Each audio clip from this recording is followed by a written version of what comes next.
Taste the Daily. Taste the Daily.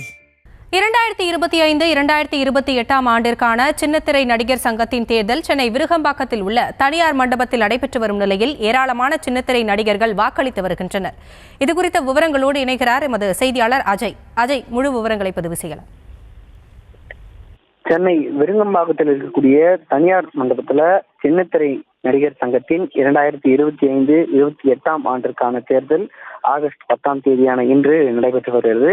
இந்த சின்னத்திரை தேர்தலில் 4 அணிகள் போட்டியிடுகின்றன. குறிப்பாக முன்னாள் தலைவர் ரவிவர்மா தலைமையில் உழைக்கும் கரங்கள் என்ற அணியும், நடிகர்கள் பரத் தலைவராக போட்டியிடும் சின்னத்திரை வெற்றி என்ற அணியும், நடிகை ஆர்டி கணேஷ்கர் மற்றும் அவரது கணவர் கணேஷ்கர் தலைவர் துணை தலைவர் பதவிக்கு சுயேட்சையாக போட்டியிடக்கூடியவர்கள் புரட்சிப்படை என்ற அணியும், சிவன் சீனிவாசன் தலைமையில் வசந்தமணி என்ற அணியும் போட்டியிடுகின்றன. தற்பொழுது வரை 7 மணிக்கு தொடங்கிய இந்த வாக்குப்பதிவு என்பது தற்போது வரை நடைபெற்று வருகிறது.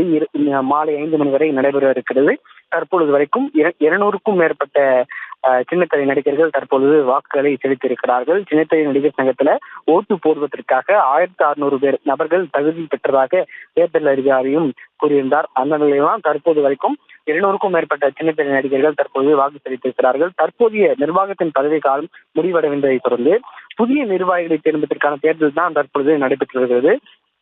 இதற்கு முன்னதாக இந்த சின்னத்திரை நடிகர் சங்கத்தினுடைய தலைவராக நடிகர் சிவன் சீனிவாசனும் பொதுச் செயலாளராக போஸ் வெங்கட்டும் இருந்து வந்தனர். ஆனால் இந்த முறை தலைவருக்கான பதவியில வசந்தம் அணியின் சார்பில் போட்டியிடக்கூடிய சிவன் சீனிவாசனும், ஆனால் கடந்த முறை பொதுச் செயலாளர் பதவிக்கு போட்டியிட்ட நடிகர் போஸ் வெங்கட் பதிலாக பொதுச் செயலாளராக நடிகர் நிரோஷா இந்த முறை போட்டியிடுகிறாரு. இந்த தேர்தலுக்கான வாக்குப்பதிவு என்பதுதான் தற்பொழுது நடைபெற்று வருகிறது. வாக்குப்பதிவு என்பது காலை 7 மணிக்கு தொடங்கி இருக்கிறது. மாலை 5 மணி வரை நடைபெற இருக்கிறது. இதற்கான ரிசல்ட் என்று சொல்லக்கூடிய இன்று இரவு வெளியாகலாம் என்றும் தகவல் தெரிவிக்கப்பட்டிருக்கிறது.